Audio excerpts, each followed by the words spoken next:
सपा के अंदर खा रहे हो रही है। ऐसी तैयारी जब जमीनी स्तर पर उतरेगी तो धमाके से बीजेपी का हो जाएगा पूरा हाथ। एक तरफ बीजेपी का त्रिस्तरीय सर्वे जारी, लेकिन दूसरी तरफ अखिलेश यादव ने स्थानीय कार्यकर्ताओं का सा मजबूत हो रहे शपथ इतिहास के जानकार भी रह गए हैं। छोटे नेताजी, आपकी तैयारी की दाद देनी होगी। हमने बनाया मास्टर प्लान, कैसे होगा उससे फोटो का इंतजार तक जारी का एक एक पहलू है। शानदार होंगे। सियासी रणनीति का बीजेपी के पास होगा।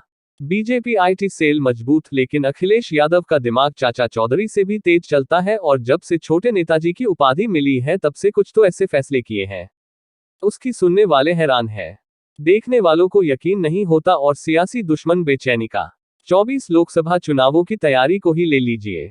एक तरफ जहां सपा आला कमान की नजर बीजेपी के 3 स्तरीय सर्वे पर है, दूसरी तरफ बीजेपी से भी बेहतर प्लानिंग के साथ बड़ा समीकरण तैयार किया है। जहां एक तरफ से सियासी मोर्चा तैयार कर रहे हैं, बीजेपी की रणनीति पर भी नजर बनाए हुए।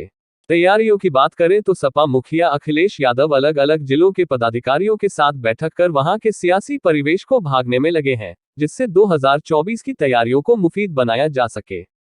इसी कड़ी में उन्होंने सोनभद्र और मिर्जापुर के कार्यकर्ताओं और पदाधिकारियों के साथ बैठक की। सपा मुखिया अखिलेश यादव ने पिछले महीने के आखिर में सभी जिला और महानगर अध्यक्षों की बैठक बुलाई थी।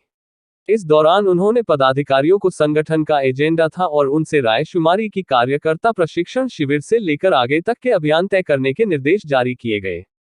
सामूहिक बैठक से इतर अखिलेश यादव ने 2-2 या 3-3 जिलों की टीमों से शुरू की है। एक पदाधिकारी का कहना है कि छोटी बैठकों के जरिए कोशिश के नीचे के पदाधिकारियों की अपेक्षा और सुझाव जाने की है। हर सीट अहम है और सभी सामाजिक राजनीतिक परिस्थितियां अलग है, इसीलिए अखिलेश जिलों के साथ साथ अलग अलग बैठक कर रहे हैं, जैसे समन्वय बेहतर हो और शहरों से लेकर मुद्दों का चयन और प्रभावी हो।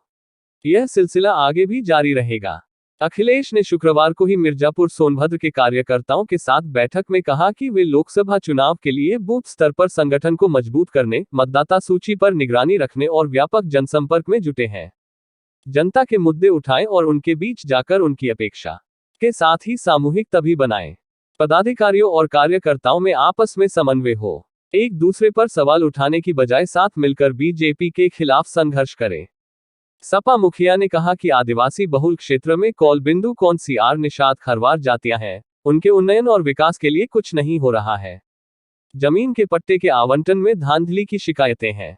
बीजेपी सरकार आदिवासियों के साथ छलावा कर रही है। सपा मुखिया ने कहा कि गरीबों, पिछड़ों और दलितों के साथ अन्याय हो रहा है। एक तरफ जहां अखिलेश यादव मुद्दे पर बीजेपी को खेल रहे हैं तो नई रणनीतियां भी तैयार कर रहे हैं, क्योंकि उनको भी पता है कि जब तक दोनों मोर्चों पर बीजेपी को नहीं गिरा जाएगा तब तक हालातों को पेंसिल की तरफ नहीं मोड़ा जा सकता।